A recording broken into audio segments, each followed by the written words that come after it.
Ngayon, dumadako tayo sa pinakamahalagang bahagi ng salita ng Diyos, ang Ebanghelyo, Banjelo, mabuting balita. Pagod na ba kayo? Inaantok ba kayo? Yung mga taga-Roma na bumiyahe ng magdamag? Yung mga taga-Milano na maagang gumising? Yung mga taga-Torino kaya nung oras na gising? Kumain na kayo? Gutom na kayo? Palakpakan nga muna natin ang Panginoon! Kasi kanina nakaupo ako dito sa harap, parang napapansin ko, bakit ba yatang matamlay ang mga tao? Amen! Ayan. Bakit ko kayo ginigising? Bakit tayo nakatayo? Walang pwedeng umupo. Salita ni Kristo ito. Makikinig tayo, magsasalita si Jesus. Imagine natin, sa akin sinasabi ang salitang ito. Tama? Isipin ng bawat isa, itong babasahin ni Father Dennis ngayon, salita ni Kristo, mensahe, message, SMS para sa iyo kapatid. Isipin natin, katabi natin si Tomas at si Felipe, makinig sa kanilang kung paano sila nagsasalita. Mula pa lang doon sa greeting na sumainyo ang Panginoon, ibig sabihin nun, lukubang kayo ng banal na Espiritu. Nasa inyo ang Panginoon. Purihin natin muli ang Diyos! Sumainyo ang Panginoon. Ang mabuting balita ng Panginoon ayon kay San Juan.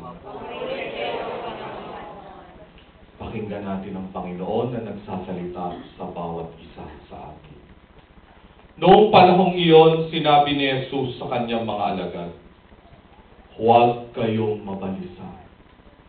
Manalig kayo sa Diyos at manalig din kayo sa akin. Sa bahay ng aking Ama ay maraming silid. Kung hindi gayon, sinabi ko na sana sa inyo. At paroroon ako upang ipaghanda ko kayo ng matitirhan.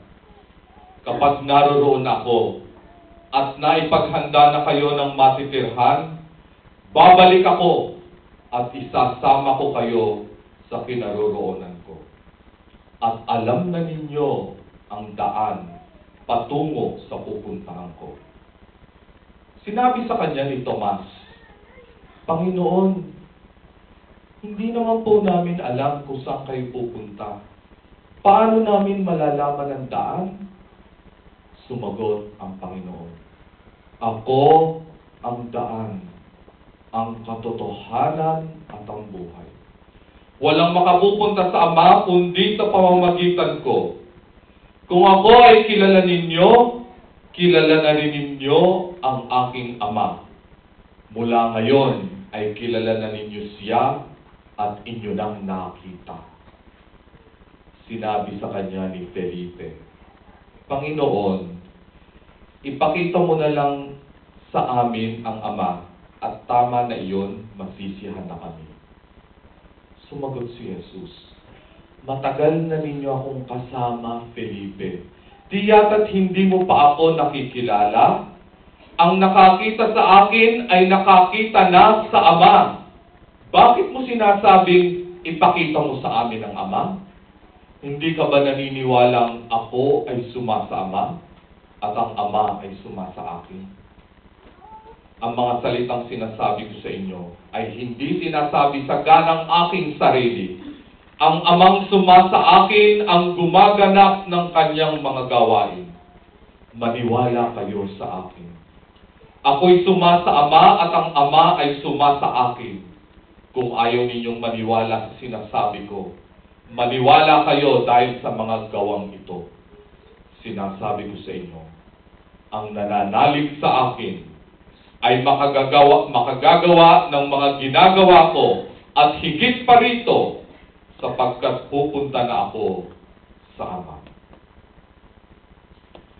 Mga kapatid, ito ang mabuting balita ng ating kaligtasan. Ayan.